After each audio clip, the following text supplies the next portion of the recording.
Peace, everybody. For November 2022, we bring issue 1 of Living Proof magazine, a printed periodical magazine by Angel and Z Radio, now available on our Patreon, featuring TD, Anso, Cheek, Chino BYI, Rescue 246, Carnage NYC, Scott Vogel of Terror, and more. Issue 1 of Living Proof magazine will only be available for the month of November and will never be rerun. Living Proof magazine will be released periodically throughout the year and sent to our Patreon members. In respect of the great magazines of the past that shined a light on graffiti life and culture, related arts and scenes, Living Proof magazine is here to bring the energy and style long gone from printed magazines of this nature. Issue 1 includes never-before-seen photos and stories from a past era, provided by Chino BYI, interviews from Rescue 246, Cheek, Carnage NYC, drawings and sketches from the notebooks of selected writers, portraits, bombing sequence shots, music selection from Scott Vogel, and more. Issue 1 will be shipped to our Patreon members for the month of November, will never be remade after November, and is available exclusively through our Patreon. Patreon members also gain access to AZ Radio, all of our videos like Savvy OTR and All We Got Is Us Too, our monthly products like Silver Mops, prints, and books, and our Patreon episode library with episodes from Dessa MTA, Bat, Rebo LNE, Acer 444, Lex PMS, Cash 4, Les YKK, and more. Peace, and thank you to everybody who supports the show in any way. We cannot thank you enough. Blessings. Enjoy the episode. Hey, this is Claw Money, and you're listening to Angel and Z, sponsored by Art Primo. What is Art Primo, you ask? How dare you? Art Primo is a graffiti shop that was started by writers for writers in Seattle in 2001, and they have stayed true to their roots for over 20 years. Offering everything from caps to inks to paint to refillable mops. They got nibs, they got jibs, they got caps, solids, zines, books, and more. And their how-to videos and YouTube channel are legendary. Art Primo strives to keep their prices low and quality high, hand pouring all of their mops and inks in their Seattle warehouse. Shipping orders on the same day, and their site is a source of information for all types of writing tools. Tools for what? Tools for the revolution. So how did you get into hardcore? How did I get into hardcore? Yeah. I didn't want to be a dweeb. I lived in a small town in Fort Erie, next to Buffalo, New York. Mm-hmm. And I went to, what did I do? I think I was just into at a very listening to Deftones and White Zombie and fucking Slayer and Pantera and all that shit at a young age, and then you're just looking for what's next, and me and my group of friends and our small we lived in a small town. It was a small border town, and we started going to shows really young. We would get our parents to drive us over to Buffalo and go to shows, and we were really lucky. Well, I'm 40 now, so it's just we'd go see Buried Alive play and all that shit. And Buffalo had a very incredible hardcore scene, so it was just to be able to go to that, and even everything was closed. You go to Erie, Erie was closed, Syracuse was closed, Rochester was closed, so just late 90s, early 2000s was a really good time for hardcore. Did Canada not have a scene like that? No, it did. Canada had a great scene. Toronto had a great scene. Yeah. It is it was just Buffalo is 5 minutes away from me. Yeah. I lived right by the bridge. So it was just Toronto to me was another world. Mm-hmm. That's 2 hours away. I'd rather just drive to Syracuse or drive to fucking Erie or go wherever and or go to Albany shows or whatever it was. But Wilkes-Barre. But yeah, it was Toronto has a great scene. It was just I think Toronto early 2000s, late 90s was more punk than hardcore, and I was very much more into hardcore. Did you play in a band? In high school, I played in a band called Hanging Hearts. Okay. I was the singer. Yeah, it was pretty good, I guess. We played a couple shows.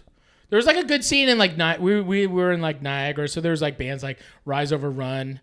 I think they were on Ferret for a second or something like that.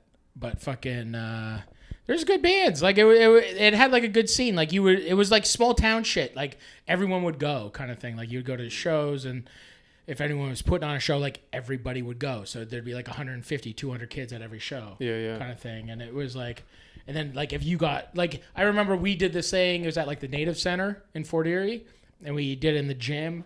And I got like Every Time I Die to come and play, and it was like, this is maybe 99, maybe 2000. Mm-hmm. And, there's like, 100 kids. And it was just like, it was like back in the day. Like it was like that era was so good. Like you'd have like an emo band, a screamo band, like Every Time I Die play. And then like a band that sounds like fucking Hatebreed or whatever it was. Like it was just like, it was such a eclectic kind of mix of bands. You'd have emo bands play or fucking whatever, It's pretty crazy too, like how that's happening right now too, really. Scenes like kind of come and go. Like in like towns or cities, like, like I grew up going to a lot of Merrimack Valley shows, and that scene was crazy thriving. Every single weekend, there would be tons of bands from literally all over the world coming to this little like small town. And then out of nowhere, it just kind of stopped. The venue, like the main venue that we had, shut down, and then it just like stopped happening. Yeah, it's hardcore's like, it's always there, and it's just like venues come and go. And then, if a small town loses a venue or fucking two venues, it's like, it's kind of torched. That's a big hit. It is. And it's just like, then it'll go to like a backyard or it'll go to wherever it is. But it's just like, living where we lived, it was just like, no one's pulling generators into the fucking woods. But, yeah, I don't know. There's always something. Do you still follow the scene or go to shows? I haven't been to a show in a long time. Like, they just did a show outside of Toronto. It's funny because like Jay Cox, he was in town, like Division of Mind played, and it was like Gridiron played, and like it was like some fest in like Mississauga, which is like 30 minutes from Toronto kind of, and a lot of bands like were like like a lot of dudes are like DMing me, being like, are you coming, or like we want to go to your restaurants, or we want to like hang out, and I'm just like, it's the weekend, and I'm like, I go home and hang out with my kids. Like, I only see my kids on the weekends because I work in the city, and then they live on our farm. So it's just like, I'm going home. Like, I'm like, I've seen enough hardcore. Like, I'm at a point in my life where, like, having a family takes precedent. Yeah. Like, seeing my family takes precedent over going to shows for me is kind of a luxury because I work, and then I want to see my fucking kids and Trish. So it's just like, unfortunately, I haven't been to a show. I was listening to like End It the other day. It's kind of decent. I was like, the singer kind of sounds like Chaka from Burn. But yeah, I don't know. I listen to hardcore still just as much as ever. Like it never has left me. It's like the thing. Like it's still like no matter what, I listen. Well, right now I probably listen to more like I just listen to ambient music. I just listen to like chimes mostly. I'm really into like Laraji and shit like that. That's but it's sick. just like I just listen to like literally like ambient music, and I think just because I'm very overwhelmed by life, and then I need something that is there for me. That's just like I don't. It just like it's not. I don't have to think about it. It just gives me a feeling. But then I get like amped up like when I'm driving or whatever, and I'm just like, need to put on Satisfaction. Just throw.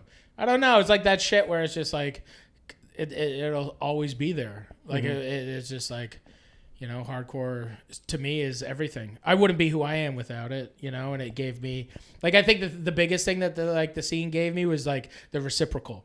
Like, don't just be some fucking skin tag. Don't be a fucking stage potato. Be involved. Yeah. Make a fucking scene, like a zine, do a fucking show, do something, be in a band. Like, if you're not contributing, it's just like you're kind of sucking away from it. So I think like that's how, you got to give and take. You can't just take. And I think like that's what I enjoy doing, and like with restaurants and everything that I kind of do, it's like I want to give people something. Even like with my cook, I want to make people laugh and get stoked on cooking. That's why I make my videos. I think it like people will watch it and make them laugh. That's a fucking win. And if they actually cook and they cook something good and they share it with people are eating fucking good food, and then they feel good about themselves, and like there's a positive ripple in that too, which is like that positivity and that like real PMA shit. is something that like has always stayed true to me and like has always made sense in a world that's upside down. It is better to kind of just be a half full kind of guy and fucking get at it. Yeah. You just said that sometimes you listen to chimes because you just be feeling overwhelmed. Yeah. What do you mean by overwhelmed? Overwhelmed with what? Like overwhelmed with the work, with the social media, with just like crazy denseness. What do you mean by that? You know, I think it's overwhelmed with the world that I've created. And I think it's like, you know, I've created a lot of businesses, restaurants and clothing and fucking cookware and I've created these businesses. And, you know, my mindset really changed when the pandemic hit. And before the pandemic, I didn't really understand the game. I didn't understand what I was really doing. And I was only playing half the game. I was playing defense.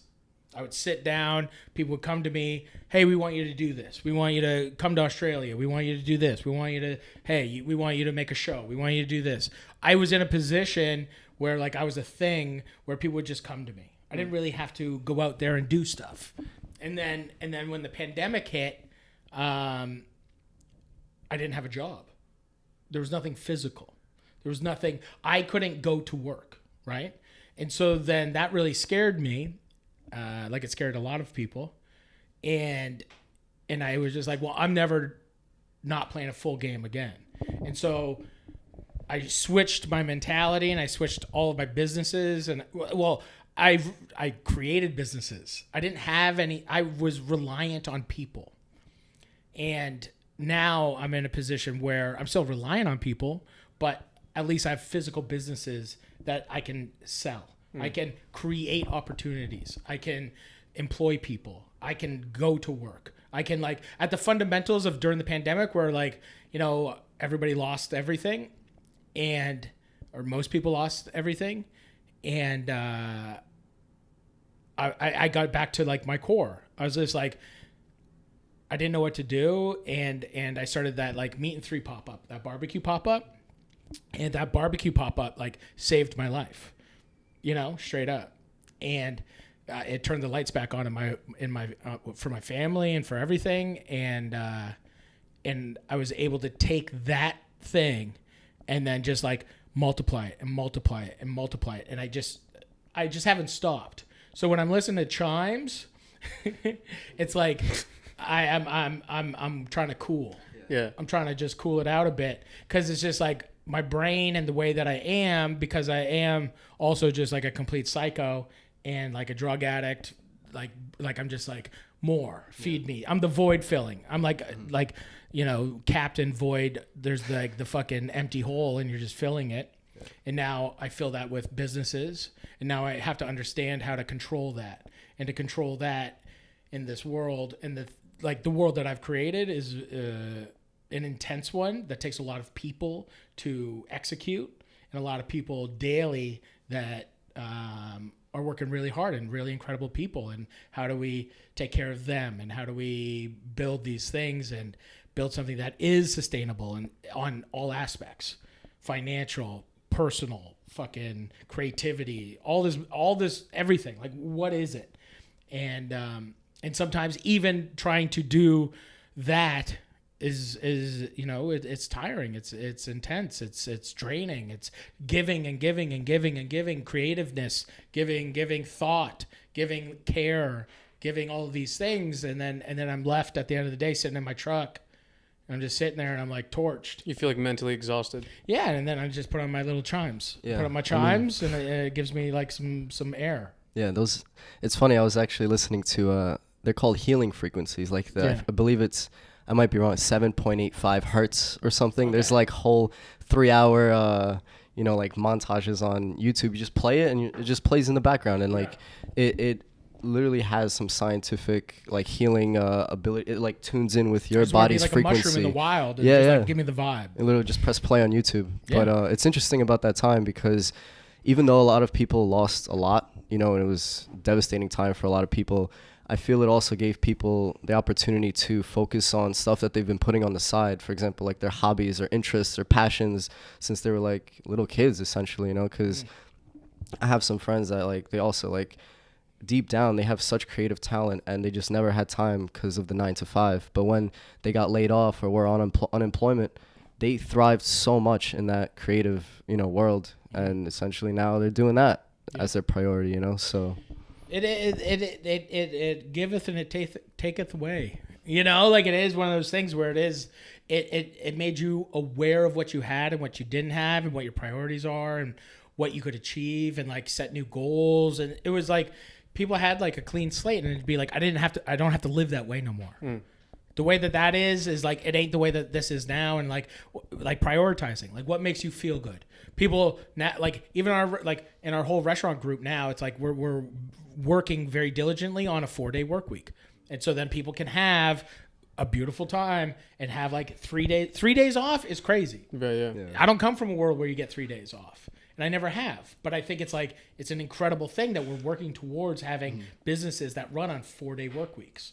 You know, and I think seeing people be more attentive, be happier, and just being able to, like, 2 days off is chill. 3 days off is like you have a weekend. You can hang out with the homies. You can have fun. Go get fucked up. But you got like a full day of like chill, and you got like 2 days of excitement kind of thing. Like it is like, it does make a difference. It's funny that you mentioned the 4-day work week because I still work full time as a union plumber. Yeah. And me and my partner, we were like, yo, let's go on strike. Let's fucking protest against this like a 5-day work week. Yeah. And you just hear the foreman in the background screaming like, get back to work. Like, what are you even talking about? You know? And it's just like a dream that we have essentially, but you know. But it is one of those things where if you give it the most on your 4 days, like I try to have this thing where it's just like, I want 90% of your efficiency 100% of the time. I don't want you, I'm not expecting you to be the best. I don't expect you to be the performing at the best, but I'm like, I do want you at like 90. There's 10%, you know, you're going to fuck up. You're going to be a little slow. You're going to do something. There's things that can happen, but it's just like, I do want you to be working as hard as you can and being as efficient as you can, as thoughtful as you can, as careful as you can. And if you can get, like, the thing that's wild is just like, you just need more people. And then it's even. And with more people, you can carry the load. And everything keeps kind of moving too. And no one's like overbeared with it. Yeah, it's like, it's 5 days. It's like, it is. It's 5 out of 7. That's a lot. Like, yeah, but it's like, I choose to work every day. You know? Like, I work.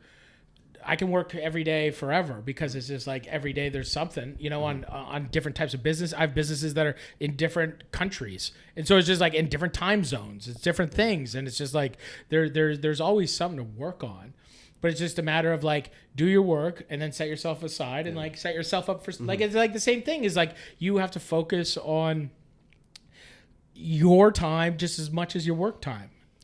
So is that why you live in kind of like a farm? I saw an interview you were talking about how like you would like to eventually be off the grid, like less on social media, less like so much busyness. Is that why you live on a farm and kind of more off the grid and enjoy gardening and stuff like that?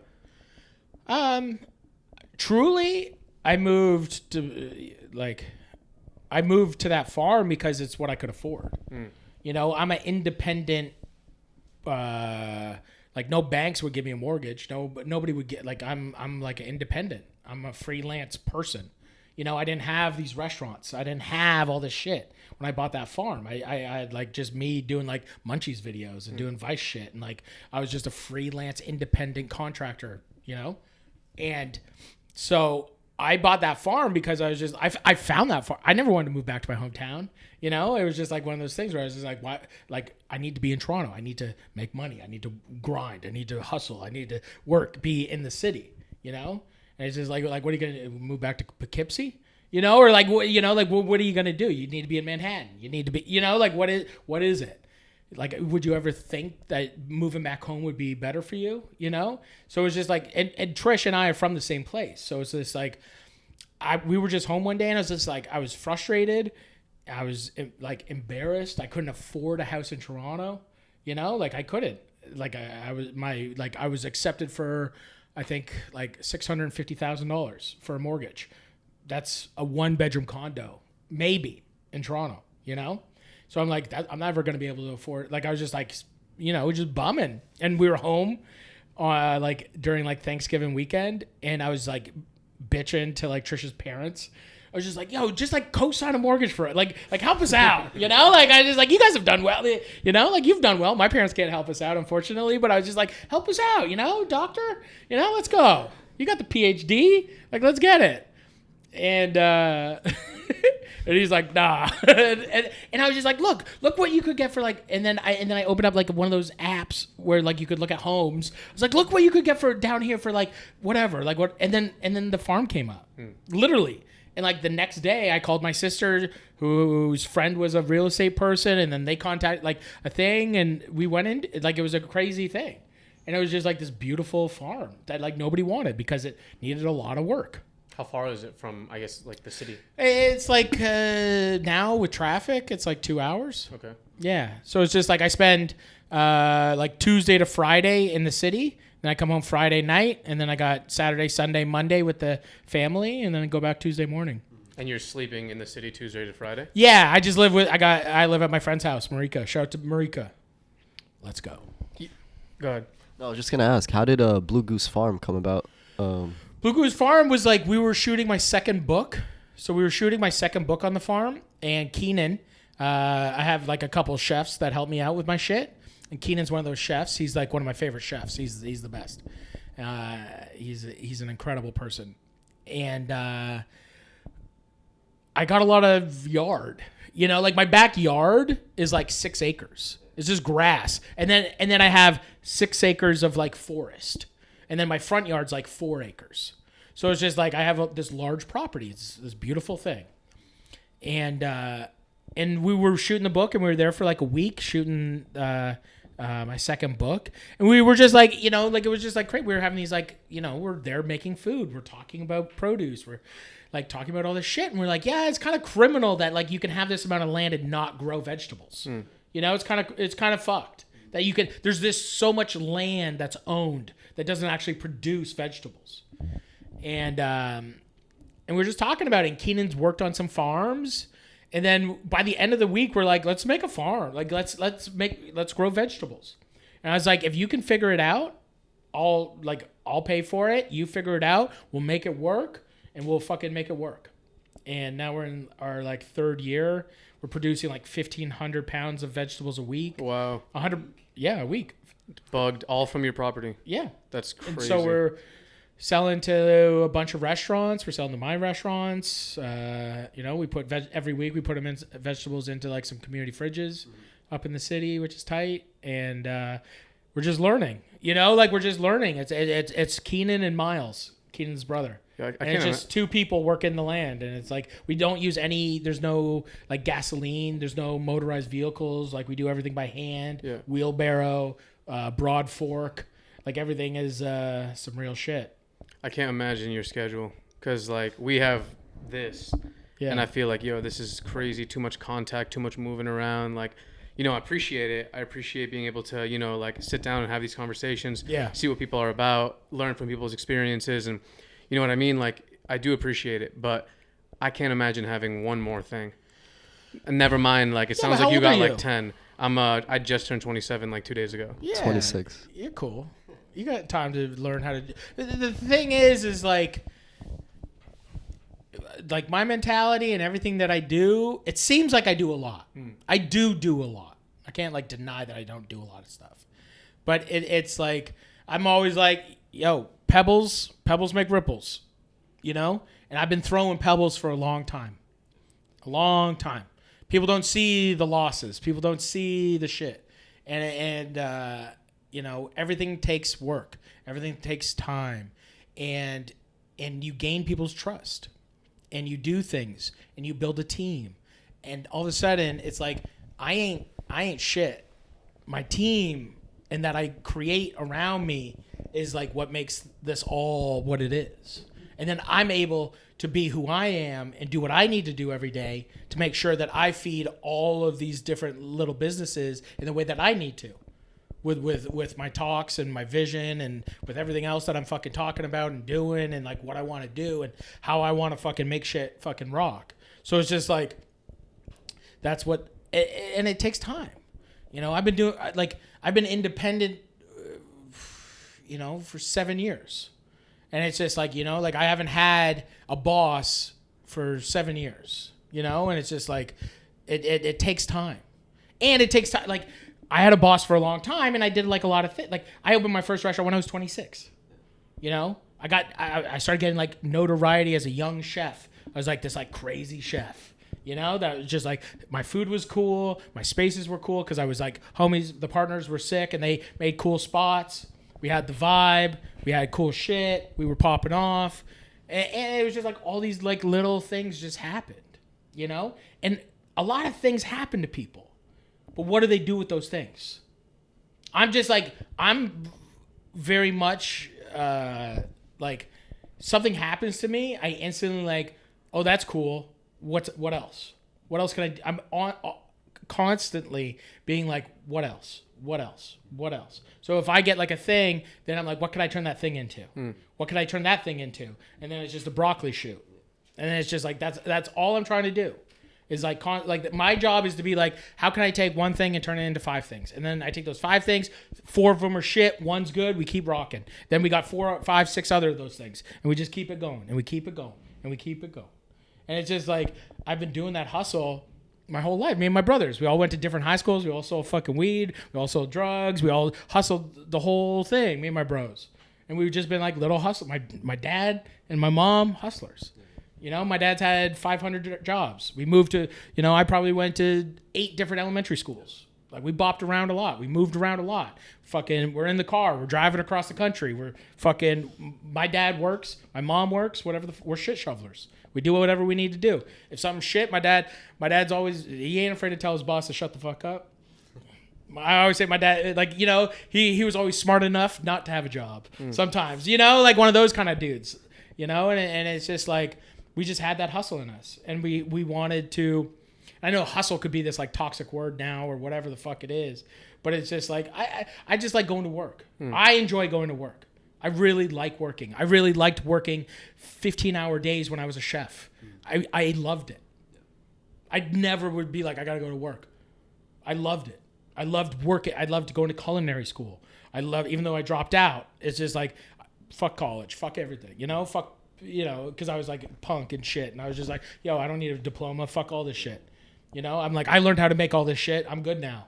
I don't need the paper, I know how to do it. I got the knowledge, I got the skill, fuck all this shit. And it's just like, yeah, I don't know what the fuck I'm saying. Just keep going. Just like, it is one of those things. It's just like, I really believe the world that I want to build it up to where my kids can live their dreams. And I can help them be who they want to be. And I ain't going to be like giving them whatever the fuck they want kind of thing. But I want to be in a position. Like, my biggest goal, like my baby step shit, was like, I wanted to get to a point where I didn't have to check like my bank app on my phone if I wanted to fill my car up. That was one of my biggest goals in my life. And I got there. And then my biggest goal was like, you know, I wanted to go out for dinner and be able to buy Trish a nice dinner and not check my bank card. And like I had all these like weird little things. And like, just like I just like baby step it and just keep going and just like do all these like little things and like throw shit at wall. I'm throwing pebbles all day. Yeah, it's pretty interesting. You're bringing up like the chef and making a restaurant and all that stuff. Like, we never really associated chef culture with partying, chef culture with drugs and this stuff. Like, we come from like skateboarding, we come from graffiti, and that has like, people know that that's like the sex, drugs, and rock and roll kind of style that you think of. You think of like a young graffiti writer, someone who's out like stealing, doing drugs. A lot of people in graffiti, you know, they die at a young age because of that. Yeah. And a lot of people are trying to quit. A lot of our people who listen to the show, like, they're going through the same thing and they're trying to stop using and they're having a hard time quitting, right? And like, I never knew that chef culture was like that. And we talked to Brian Anderson. And I was like, do you blame skateboarding for ending up like, you know, being an alcoholic for a point of your life? And he, if not for skating, like, would that not have happened? Yeah. And he was like, nah, it would have happened more because I would have been a chef because that's what he liked to do. Yeah. And then it would have happened. I was like, what are you talking about? Like, chefs don't do that. That's what I thought. And then as I looked into it, like anything, it is like, I don't know. Like I was always, I'm a party boy, you know, I don't like, I'll do everything and anything all day. But it was like one of those things like where I was never like when I was like young, I would like drink. But like when I was like young, like when I got right out of college, like, you know, like, I don't know. It's like one of those things where like every night, like you just like jam some E's, do some coke, fucking do some fucking MDMA, do some acid. Like I was just like a garbage head. Like I didn't really care. I'd just be like boom, boom, boom, boom, boom. Like every night because I was like living in dorms or I was living with like when we moved out of dorms, it was like I lived with like 4 drug dealers, you know, and it's just like we lived in the fucking in the fucking neighborhood and we just did our thing. But it was like, you know, I don't think it's like necessarily like a chef thing. It's like it's all this industry shit, and I think like all these people are just like it's such a topic, even like with the bear and all this shit, and it's just like people are fucked. People are broken. Some businesses make you or maybe enable that addiction and make a house for it a little more easier or it's more acceptable. You know, like how many jobs do you work at where you get like a beer after you're done? You know, like a lot of times you go out for a beer after maybe or something like that, but like you're already in the zone where you get the beer. Then you get the beer and then you have another beer and then you get out of your fucking chef weights and then you have another beer. And then you're like, okay, like let's go get a bag, you know? And then you get the bag and then like you're like boom and then you're in the after hours and then it's 6 a.m. and then you're like, you know, you're in the stalls with like a bunch, you know, talking about your childhood, you know? And it's just like it's you're just in the spot where it's just like it's high pressure. You know, just think like it's like every single day you got to make food. You got to be ready by the time it opens, and every person sitting down is like judging you. You got to make the perfect French fries. You got to make the perfect steak. You got to make the perfect au poivre sauce. You got to fucking do everything. You got to cook it as fast as you fucking can. You got to make it as fast as you can. And these people are out there being like, nah, trash. Fuck this. Shit's weak. Salad's overdressed. Fuck all y'all. Fucking losers. I ain't tipping. This shit's whack. Fucking hair in my salad. Fucking, you know, whatever the fuck it is. All this stuff. And you're just in the back being a teenager being like, ah, what the fuck? I'm just, yeah. You got some asshole yelling at you and they don't know what the fuck time it is. And like, it's just like, it's the blind leading the blind. And most of the time. A lot of people don't have, like, where the fuck in college did you learn how to communicate language on uplifting people and giving people the emotional tools to get through the day? You work in trades, you get beaten down emotionally all day verbally. You fucking dog. Dude, I started when I was 18 and I feel like I'm like a 45-year-old man. Yeah. You know what I mean? Trapped in like a young body. Because I'm just around this like energy all day it's kind of depleting, you know, and like what we talked about before. It's extremely negative. The thing, yeah, it's pretty negative, but it's the thing that like we were talking about that gets me personally through my job is finding an interest in it actually, because I work with people that wake up every single day and they dread it. They complain from the moment they arrive to work till just waiting for Friday, and then Monday comes, they're dreading it, and there's no good day. That's the problem, you know. So I think. But why? Yeah. What's the point? You're just wasting your life. You might as well find an interest in it. Whether you're working at Dunkin' Donuts, you gotta like kill that shit. You know, like find an interest in it. Exactly. It is like, why can't people just be like, if that's what it is, like if that's what you're gonna be doing, you need to be able to find that happy place in anything. That's like if you are going in there half cocked every week and just being like going in like you going in mad, you ain't coming out happy.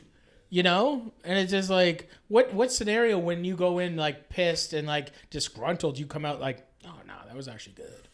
You know, like you have to go in with that openness. You got to go in with that like mindset where you're like, you know, working at Dunkin', working at anything, like we're being a pipe fitter, being a plumber, being trades, like getting into trades, getting into anything. It's just like the thing about trades is I think it's such a beautiful thing. Like I think it's just like the thing that I like. You know, being able to go anywhere in the world and contribute And like you could go anywhere in the world and be a plumber. You could go anywhere in the fucking world, actually. And it's just like, I can go anywhere in the world and cook. I could set up on a shop on a corner and get a little fucking hibachi and cook something and give it to somebody and make $1. That is really cool to me, that I can do that. That is like, that's the coolest thing to me. Like, pandemic, everything, my whole life gets washed. I get down to like no money, like I'm about to lose everything. And then I'm just like, it clicks. I'm like, I have to cook again. And I'm like, I'm going to go make barbecue. I'm going to go make barbecue in a parking lot, and I'm going to sell it to people. And then all of a sudden, I got 1,000 people coming a day. Wow. All of a sudden, I was just like, oh, I just made hella money. Like, I was just like, oh. And then I took that and, like, flipped it into a Matty's Patties. And then I flipped that into fucking fun. Like, it was just like, I just took everything and just, like, flipped it. But it is, like, it's just, like, being like, no, you got to, like, it is the process. It is the work. It is, like, doing the job, which is, it should be very fulfilling. You're like, plumbing is, like, an integral part of this whole world. It's that's the thing, is like everyone's got a twist. Trades should be like held in this high respect. We need that. Needs should out, like, why the fuck everyone's watching fucking Fashion Week? It's just like people should be watching fucking Plumbing Week. Where's Sharks Week? It's like it should be like, dude, look at it, there ain't no stonemasons. Yeah, you know, it is a wild thing because it is it's true. Like a lot of people are leaving. You know, the restaurant industry. A lot of people are like, there's a mass exodus in a lot of like trades and things and stuff like that, where it's just like, if we all stay and if we all do what we feel is best, won't that industry ripple? If everyone dips, then who's left to change, and who's left to uplift, and who's left to like bring this new knowledge and this new language and like new understanding to these people?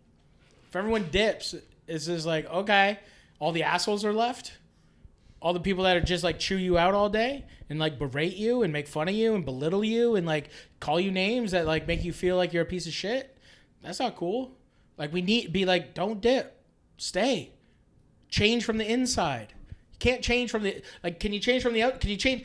You could like, you know, these industries and these things. It's like, you can't change from the outside. You got to be in the House of Commons. You want to rewrite laws, you got to go and be whatever the fuck that is. I don't know exactly. I'm not a politician. But you ain't changing it from fucking put an infographic up. You know, you got to get in there. You know? What initially drew you to cooking? Because before that, like, what were you doing? Well, it was just to go to college. Like, I was a piece of shit high school student. I didn't give a fuck. I just fought, sold drugs, fucking went to hardcore shows. I didn't give a fuck. You know, I had no interests. There was no, you know, growing up in a small town, you know, I was like a fat hardcore kid with like dyed black hair and nail polish and fucking, you know, like whatever. I was like a freak, you know? And so it was just like one of those things where it's just, my brothers were like norms, you know, fucking construction guy and a fucking roofer, you know? And they used to make fun of me because I wanted to watch like Basquiat movies and like look at art and like check out shit, and you know, and like they'd make fun of me for like watching like fucking or like listening to hardcore and like, you know, be like, what the fuck is this bullshit, you know? And they're listening to like Creed, and you're like, oh, my bad, yeah, let's go. But it is just getting to the, like, the means was to get to the city. That's it. It wasn't like I wanted to move. The only way that my parents were like, cooking school's cheap in Canada. So it's just like, I think there's like 4 semesters in a year, and they're like $2,500 a semester kind of thing. Like it wasn't like it's like a little trade school. Like it's not that expensive. So it was like something that my parents could help me out on. I didn't have to take out a loan, and you know, so it was just like anyone can get in. I get, it seems, you know, like it's not like one of those. I applied to 4 different colleges. I only got accepted to one, and it was Humber.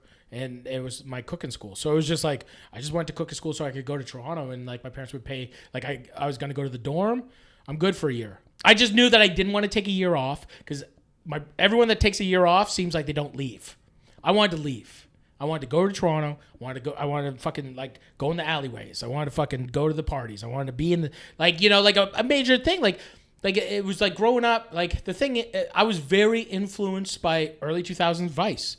Watching Iraq and like watching Dash and watching like all that shit and McGinley and like all those, watching that stuff from afar in early 2000s was like, that was it for me. That looking at those Vice magazines in a small fucking town, being like, that's what I wanted. I wanted the fucking hamster nest, you know, like I wanted to do drugs with my friends and piss in each other's mouths and fucking do it, you know, like I wanted to get squirrely, and I was like, I ain't doing that. Like here, it's like, okay, we're gonna go have a bush party, get in a fight with a bunch of dudes, and like every weekend just fight each other, it seems, and just go into a bush party.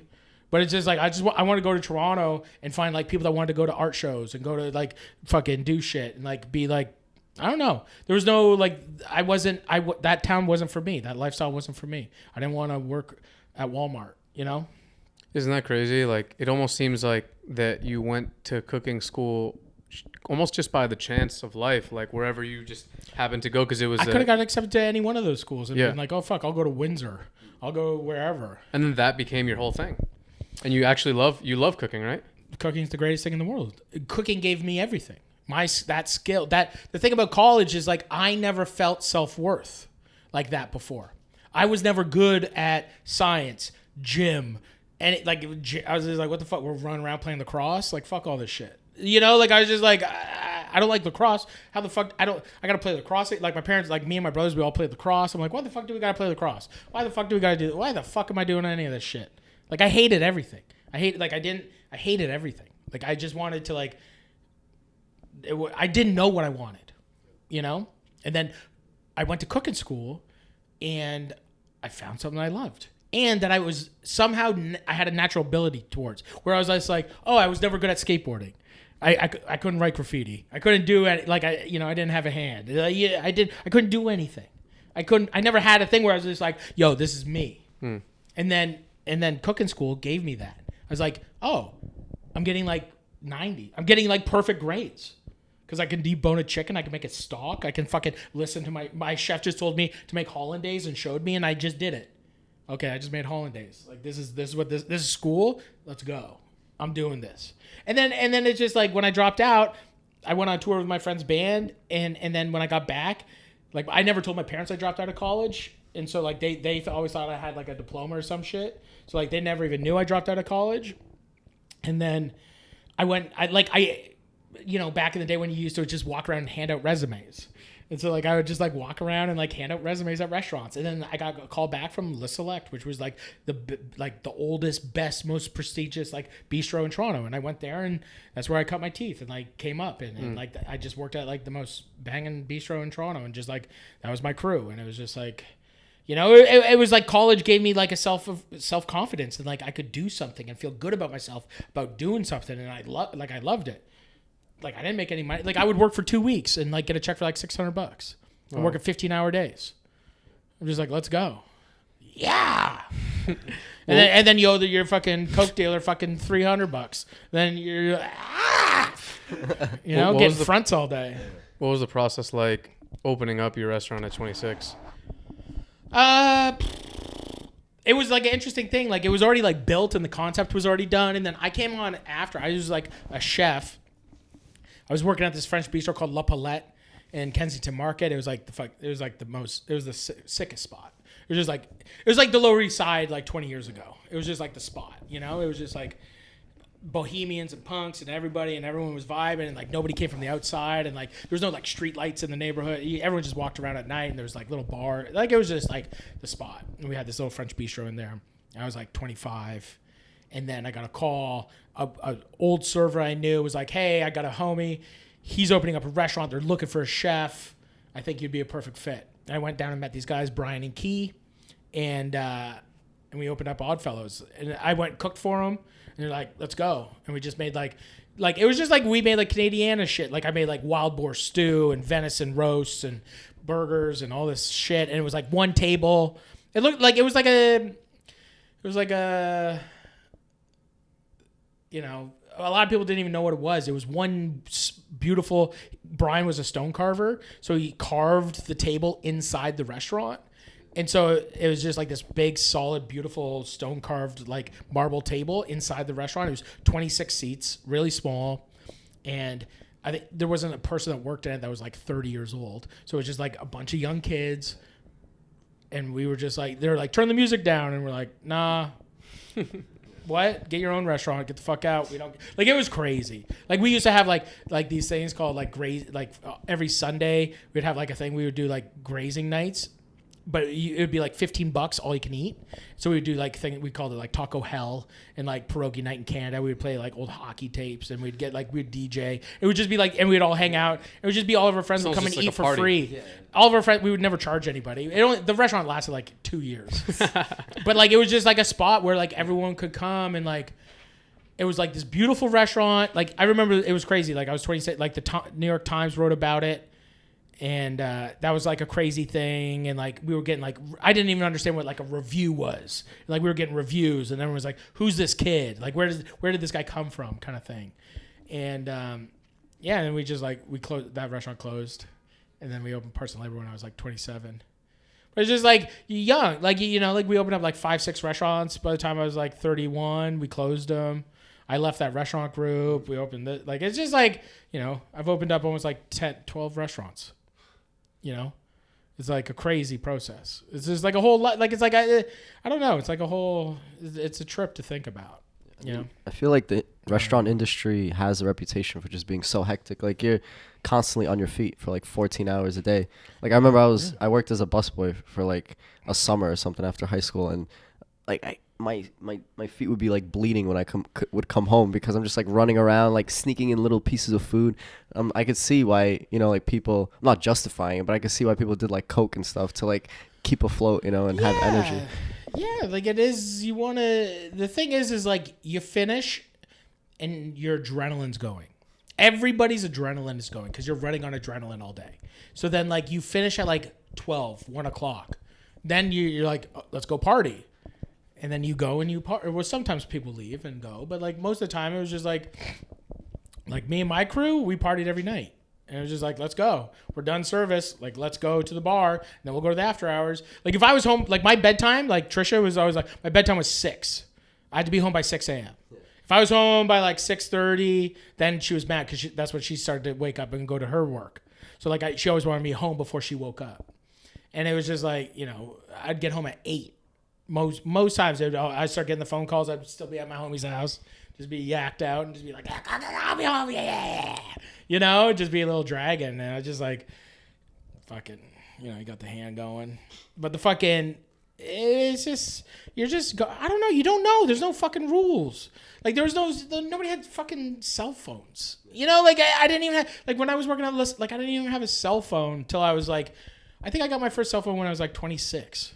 Wow. You know? That's like so, it was just like a different world now, yeah. where it's just like I was on payphones, riding around on my little bike, riding around Toronto, just like being like, where you at? Okay, let's go. Where you at? Where you at? Boom, boom, boom, boom. Then you just go to the spots, you know? Like you know, like you just pull up at the bar and everyone's there. There's 3 bars that, you know. Did you ever, being into hardcore and shit like that, I seen you wearing shirts like Youth of Today, Chain of Strength. Yeah.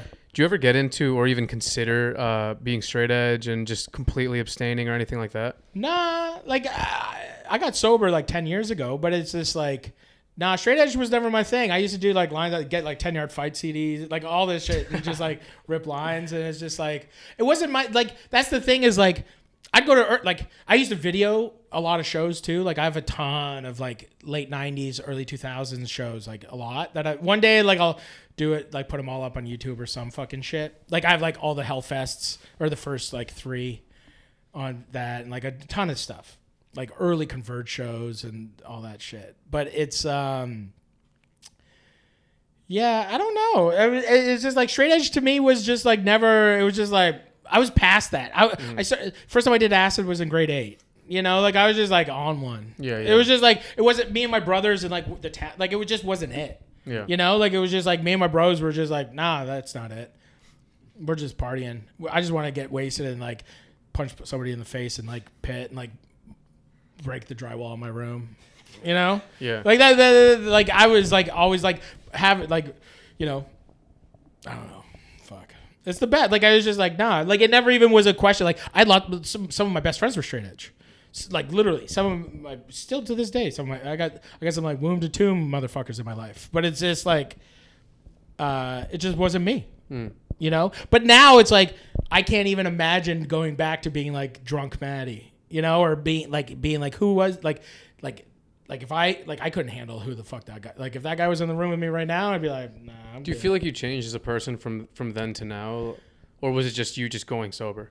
No, I've changed a lot. Like I think I've always been, you know, a funny, kind person. Like I was never I would never get like dark zone. You know, like I wouldn't be the guy like staring through you, trying to be like, "What's up?" I'm gonna like chew your face off. You know, that was like my brothers. But it was just like I was always like the happy. Like I was always just like this. I just want to be like, okay, I'm gonna throw a pitcher of beer at that person over there. Like that. I was just like a shitbag. Like I'd just be in the bar and be like, I'm gonna grenade this beer right now. You guys ready? And I'd just be like, phew, okay, we're gonna go fight that table now. Because it was just like I was just like that guy. Like I didn't give a fuck. And but it was just like even at shows, like it'd be like. You know, I was the guy like smoking inside at venues and like drinking beer and like it was the same shit. Mm-hmm. Like I didn't see a difference. Yeah. You know, like my best friends are straight edge. I'm drunk. What the fuck is the difference? Where's the unity? You know, like I was always about that. I was just like, yo, you don't have to be the same. Yeah. Like being the same is whack. Mm-hmm. Like you need the mix. You can't just be this like, you know. Well, how did you go about getting sober when you finally went sober? How'd I go about it? Gave it up, you know, just looked up G-O-D. No, I had like I don't know. I had like an intervention. I was burning it down hard.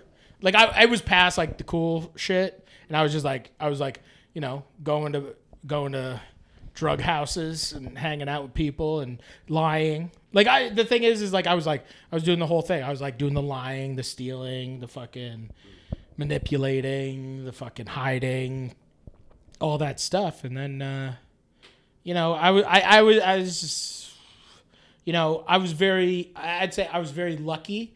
The moment that I had, like November 12th will be like my 10 year. Oh, wow. And it's just like, you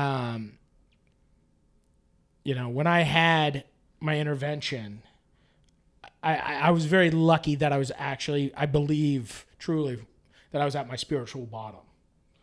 And I think it was like the lying is what kind of fucked me up, because I'm not a liar, you know? And like that was the stuff that would fuck me up. Lying to people and, you know, all that crazy shit. Mm-hmm. So it was just like when I had my intervention, it was like me and four of my dudes. And we sat down, we talked, and you know, the next day I went to a meeting and fucking, you know, kept going. Ever since then, you've just been... Yeah, just like kept like, you know, yeah, just keep going. Yeah, first of all, congrats. 10 years, man, that's well, not yet. a big deal. Not I yet. mean, yeah, because people, they... Things could happen. You know? Yeah. I mean, like, what do they say? Even a person that's like a day sober is already a big deal. You know what I mean? That could be like more than 10 years for someone. More powerful. One day sober is way more powerful than 10, I think. To be able to stay that one, for somebody to get that first 24, yeah, that's the magic. That's, yo, man, people are hurting. To get out of that mud, it's way harder. Way harder to keep that 24. Yeah. That's all you need to do. Just that 20. Just go to bed. Just go to bed. When you think it's just take a nap, fall asleep. Just do something. Go to bed. Wake up the next day. Do it again. You know. Yeah. Has children like kind of, I don't know, solidified that sobriety in a way? Yeah. Like I used to smoke still, and then when I had kids, I stopped smoking. Now I just gotta lose weight. You know, get on the fucking elliptical or something. But the fucking, having kids is a trip. Like it like, I can't, like it's the narcissism and the ego of like drunk. Well, it's the addict in you, you know, like it's, I can't imagine fucking up in front of those kids. I can't. And it's just like, you know, I'm going to do everything in my power to not.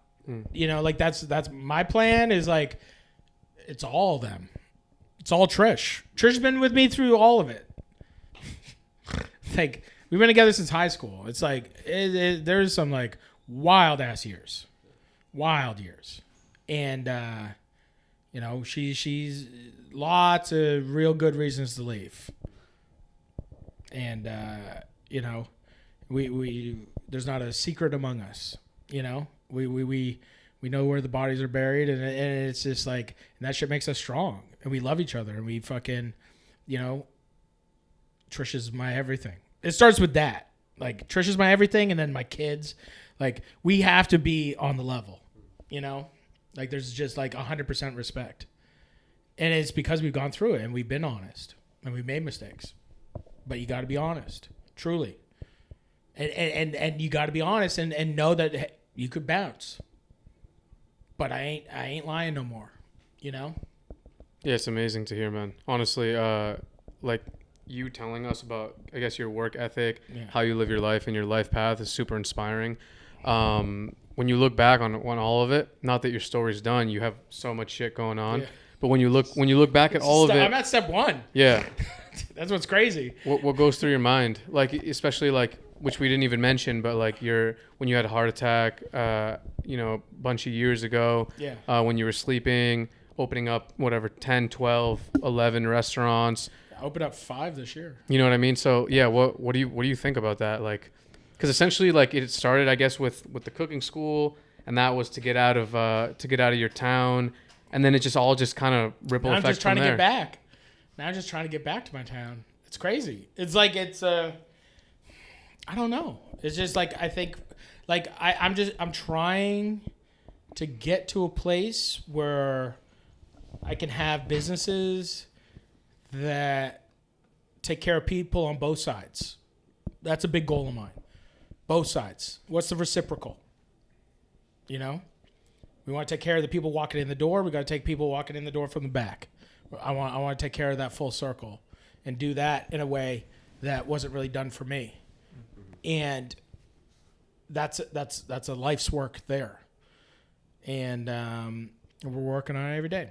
And then, but I'm also trying to work to a place where I'm doing this TV shit now. I'm doing like the books and like all this stuff. It's dude, I never would have you talk to 29-year-old Matty, you talk to 27-year-old Matty, bro, he would have been, what are you talking about? What are you talking about? I was a chef. That's it. There was no TV chefs were losers, fucking posers, fucking losers. All that shit was whack. Everything was same shit, like everything's whack. You're at that age where you're like, shit's whack. Fuck all y'all. I was that dude. I hated everybody. And then I was just like, oh, this shit's kind of tight. This shit's like, I don't know what's I'm still working. It was just like, I was just like chef guy. And I was just so embedded in being like, I want to cook. I want to party harder than you. I want to do all that kind of stuff. And it's just like, but now I'm just like, I'm like, how do I get to a place where I can enjoy my family? And what does that mean? And what does that look like? And what is that like? Does that look like 2 family vacations a year? What do I have to do that? I look at everything on like comfortability now. What do I have to do on my end to be like, I want to go somewhere warm in the winter because I'm from Canada. I want to go somewhere warm in the winter, and I want to go somewhere cool, just somewhere cool and interesting in the summertime. And it's just like, but what do I have to do that? What do I have to do to buy my kid hockey skates? What do I have to do whatever the fuck?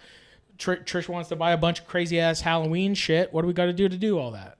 And it's just like, I just want my goal is to have a nice life. Not too much, not too crazy. But it's just like you got to throw a lot of stuff out there and do a lot of things because a lot of things don't end up well. A lot of the businesses I have right now may not be around in 5 years. I know that. I've opened and closed many businesses. And I'm just trying to get back to I'd love just to dip. I just want to ride motorcycles, build learn how. I'm learning now how to do shit and do that and hang out with my family and write cookbooks. I really love writing cookbooks. I love doing that kind of stuff. And I love painting. Never thought I'd love painting, but I love painting. And I don't know, just be able to do stuff. So it just means I gotta keep working a bit longer, and baby step everything. I'm crawl, walk, run.